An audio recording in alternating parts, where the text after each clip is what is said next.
are Tamara and Maria. We are from Amikas Podcast Club, and we love your TV show. And Thank you. we also read the books for our book podcast. So we're very happy. Amazing. Yes. Oh, and lovely makeup too. Thank you. We What love time is it glitter. there? Is it super early? It's like 10 p.m. It's not so early, but a little early for glitter. Whatever it is, completely backwards. Ignore everything I'm saying. It's fine. But we need to put glitter, some glitter for you because Thank you. I love it. So we have a little question for you, Nicola.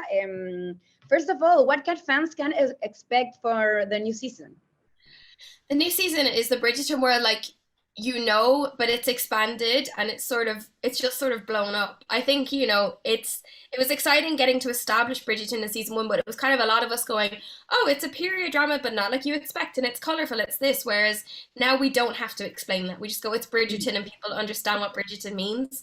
Also, you'll know as fans of the books, book number 2 is such a huge fan favorite. People are so excited for. So we were really excited to get to go back and tell this story, and it's just been a joy.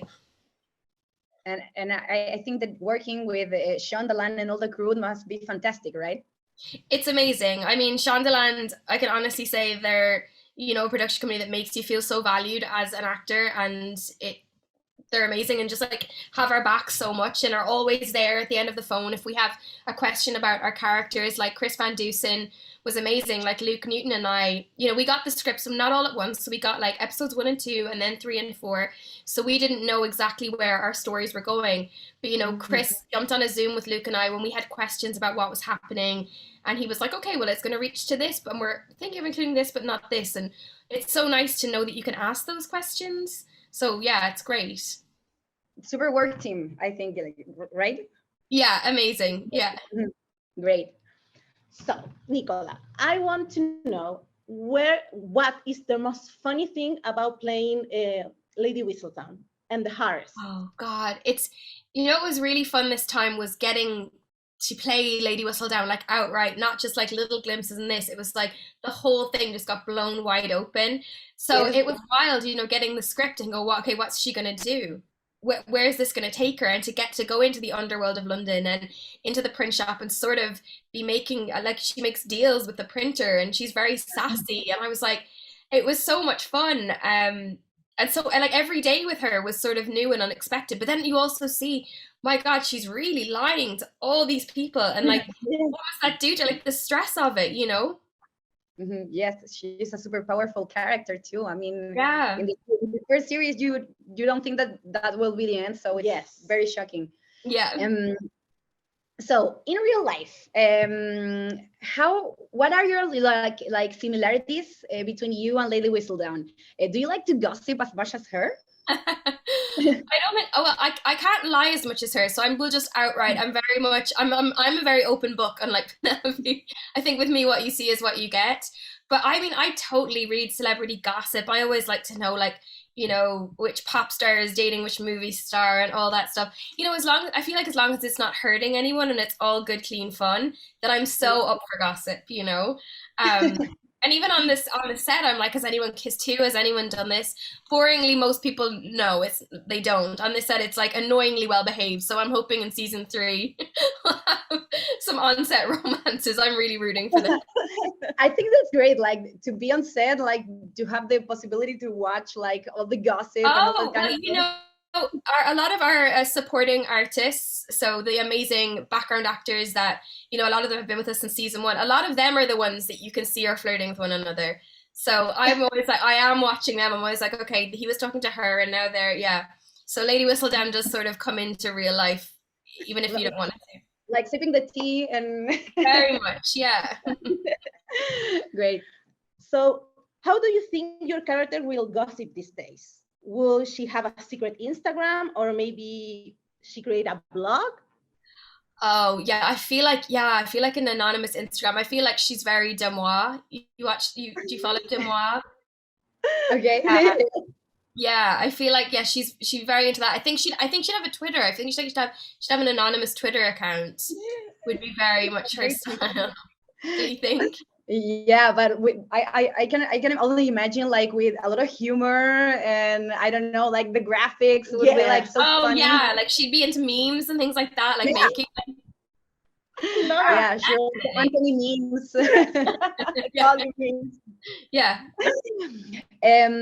So in the books, Penelope eventually has their own love story. How do you imagine the plot twist, or what do you think it would be like for your character? I'm really excited for it because I think, you know, she's obviously been in love with Colin for years and years and years. And, you know, and I think it's quite sweet for, you know, the fans of the books and fans of the show to see, you know, an unrequited love turn into a mutual love. I'm really excited for that story. But I also, you know, really want Penelope to sort of find self-worth a little bit more before because she thinks Colin is perfect and he can never do anything wrong, but he's just human. And she's got to start seeing him as human and an equal. So yeah, I'm really excited for it. I'm terrified also. It's very scary to think, you know, to be the lead of such a gigantic show, but yeah, we'll deal with it when it happens. And like on your relationship, like on set, who's your BFF, and like what are your dynamics on the everyday recording? My BFF is definitely Claudia Jessie. I love and adore her so much. She's just such a kind soul. She's a brilliant actor. She is just generous. We're so different in so many ways. Like, she lives on a boat. She's a Buddhist. She only buys secondhand clothes. I mean, I'm like Mrs. Handbag. I'm like social media. Yeah, no social media, no nothing. So we're very different in that way. But then we were very similar we always say we're similar in all the ways that count. I feel like Marley, we're very the same, and we're in this industry, I think, for the same reasons, and are very passionate about our careers and about the show.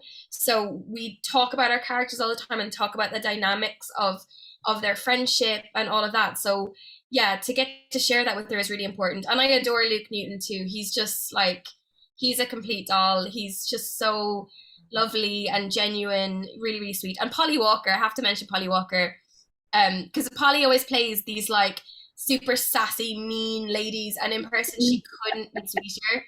I just adore her. She's brilliant. Great. So Nicola, we want to say goodbye. Thank you so much for this interview. Yes. But we want to ask you a little favor. We are very for your work, and we want to ask you like that you can say hello to all the amigas that love with Lady Whistledown and Bridgerton. Should I say hola amigas? Yeah, hola amicas. Amicas. Yes. Hola amicas, it's Nicola Coughlan. Thank you so much for listening, and I hope you love season 2 of Bridgerton. Yay! Thank you very much. We love your work, and thank you so much for all the press and all the things that you have to do these days. Thank you. It was so nice to speak to you. Bye. Thank you. Bye.